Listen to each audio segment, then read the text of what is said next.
Ваш профессор называет крестовые походы неспровоцированной христианской агрессией. Голливуд изображает крестоносцев кровожадными фанатиками. СМИ утверждают, что они были средневековым эквивалентом террористов. Они лгут вам. К 1095 году исламские армии завоевали 2/3 христианского мира.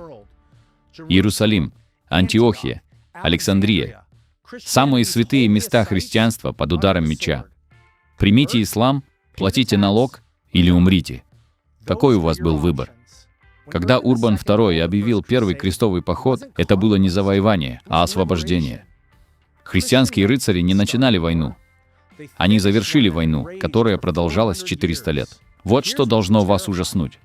Посмотрите на Лондон сегодня, Париж, Стокгольм. Церкви закрываются, мечети поднимаются. Те же территории, защищая которые крестоносцы проливали кровь, сдаются без единого обнаженного меча. История повторяется. На этот раз мы приглашаем вас к завоеванию. Это история, которую они отчаянно не хотят, чтобы вы знали.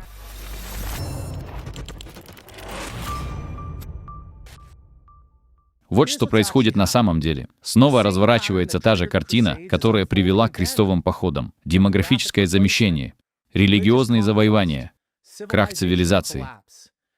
Только на этот раз мы были запрограммированы праздновать это. В Швеции, где воины-викинги когда-то заставляли дрожать целые империи, теперь есть места, куда не допускается даже полиция.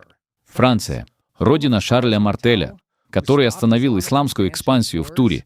Мы наблюдаем, как горит собор Парижской Богоматери, пока власти проводят расследование. Англия. На родине Ричарда Львиное Сердце граждан арестовывают за посты в Facebook, в то время как банды насильников действуют свободно.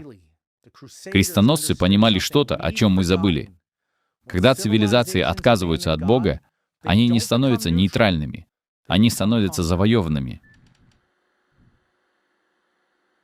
Позвольте мне опровергнуть всю ложь, которой вас учили о крестовых походах, историческими фактами, которые они не хотят, чтобы вы знали. С 632 по 1095 год нашей эры исламские армии завоевывали христианские земли от Испании до Индии. Они захватили Сирию, 634 год, Иерусалим, 638 год, Египет, 639 год, Северную Африку, 698 год, Испанию, 711 год. 2/3 христианского мира исчезло. В завоеванных землях христиане стояли перед выбором из трех: принять ислам, подчиниться и платить непомерные налоги, или умереть.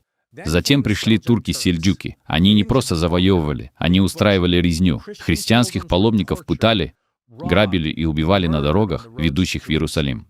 Византийский император Алексей посылал на запад отчаянные письма. Они разрушают наши алтари, осквернив их своей нечистотой. Они обрезывают христиан, а кровь от обрезания выливает на алтари или бросает в купели для крещения. В ответ папа Урбан II объявил о начале первого крестового похода двумя словами: «Deus vult». Такова воля Божья. Вот что скрывает ваш профессор. Крестоносцы не были завоевателями, они были освободителями. Готфрид Бульонский, первый правитель Иерусалима, продал все, что у него было, чтобы отправиться сражаться.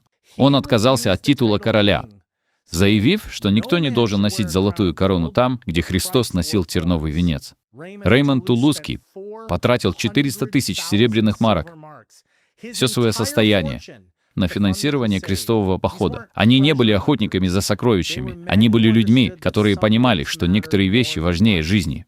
Крестовые походы увенчались успехом. Они на 200 лет остановили исламскую экспансию.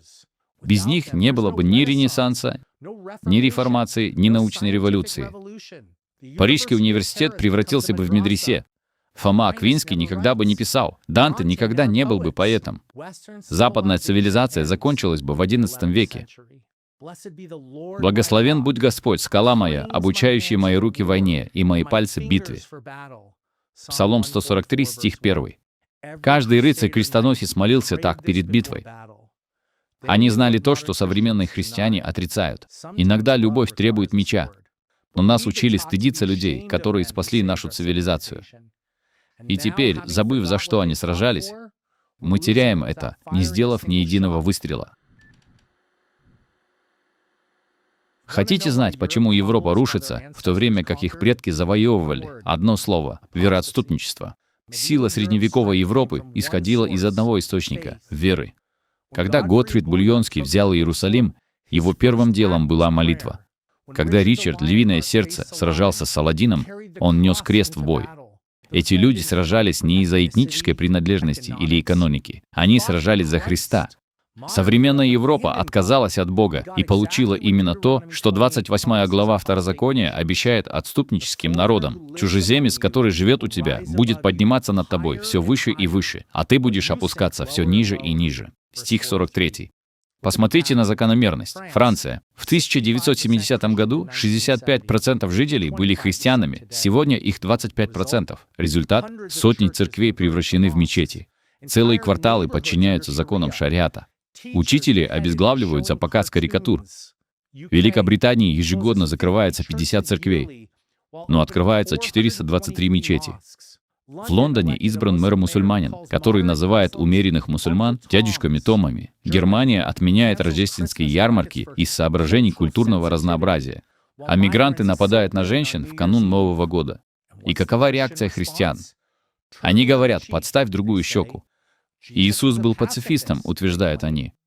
Позвольте мне разоблачить эту ложь, которая разрушает Запад. Вот правда о современных христианских пацифистах. Они проповедуют мир из-за стен, построенных воинами и поддерживаемых полицией. Каждый пацифист паразитирует на насилии лучших людей. Они осуждают меч, хотя и спят под его защитой. Когда им угрожают, они звонят в службу 911, вызывая вооруженных людей для совершения насилия от их имени. Они требуют военной защиты, а затем заявляют о моральном превосходстве над солдатами, которые нажали на спусковые крючки, за которые они проголосовали. Они не против насилия, они против того, чтобы пачкать руки. Они хотят получать выгоду от применения силы, не испытывая морального давления от ее применения. Это неправедность. Это делегированное насилие, замаскированное под добродетель. Каждый рыцарь-крестоносец знал, что он ответит перед Богом за каждый нанесенный удар и за каждый предотвращенный удар. Он нес моральную ответственность за необходимость применения насилия. Современные пацифисты, они совершают убийство чужими руками и называют это христианством. И Иисус сказал: «Сейчас же, если у вас есть кошелек, возьмите его, возьмите и сумку, и если у вас нет меча, то продайте плащ, но купите меч». Луки 22:36. Тот же Христос, который умер за врагов, приказал своим последователям вооружиться против них. Проблема Европы не в эмиграции, она в отступничестве. Когда вы отказываетесь от Бога, который дает вам силу, вы становитесь слабым. Когда вы насмехаетесь над верой, на которой построена ваша цивилизация, она рушится. Варвары не ломают ворота, их открывают отступники. Вы не призваны отвоевывать Иерусалим, но вы призваны защищать христианский мир. Вот вам поле битвы на 3 фронтах. Демографический крестовый поход. Пока вы стремились к комфорту, другие стремились рожать детей. В мусульманских семьях в среднем по миру около 3,1 ребенка. У западных христиан 1,5. Они завоевывают мир с помощью детских кроваток, в то время как вы покоряете плейлисты Netflix. Поэтому женитесь, заводите детей. Растите воинов. Будущее принадлежит тем, кто стремится к нему. Каждый ребенок-христианин, которого вы воспитываете, солдат в духовной битве.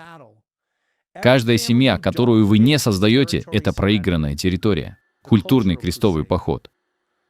Они без единого выстрела лишили вас развлечений, образования и учреждений. Верните их себе. Баллотируйтесь в школьный совет. Учебные программы — это поле битвы. Создавайте контент. Рассказы, формируйте души, создавайте бизнес. Экономическая мощь финансирует работу царства. Когда крестоносцы захватывали города, первое, что они делали, это восстанавливали церкви. Итак, восстанавливайте истину во всех сферах, в которые вы входите. Духовный крестовый поход. Настоящая битва духовная. Ислам продвигается вперед, потому что он дает уверенность неуверенным людям. Светский либерализм не предлагает ничего, кроме комфорта и смерти. Только сильное христианство может победить и то, и другое. Присоединяйтесь к церкви, которая проповедует суровую истину. Если ваш пастор не хочет называть зло по имени, найдите того, кто это сделает. Создавайте мужские группы, которые воспитывают воинов, а не слабаков. Читайте историю церкви. Знайте, за что проливали кровь ваши предки. Возможно, вы не умрете в бою, но вы должны быть готовы к этому. Эта готовность физическая, ментальная, духовная и есть то, что отличает овец от овчарок. Мужчина закрывает свой ноутбук, испытывая отвращение к лжи и вырождению. Он изучает реальную историю. Он чтит своих предков. Он видит, что закономерности повторяются. Он перестает извиняться за силу христианства и начинает укреплять ее. Он женится молодым. У него много детей. Он учит их старым обычаям.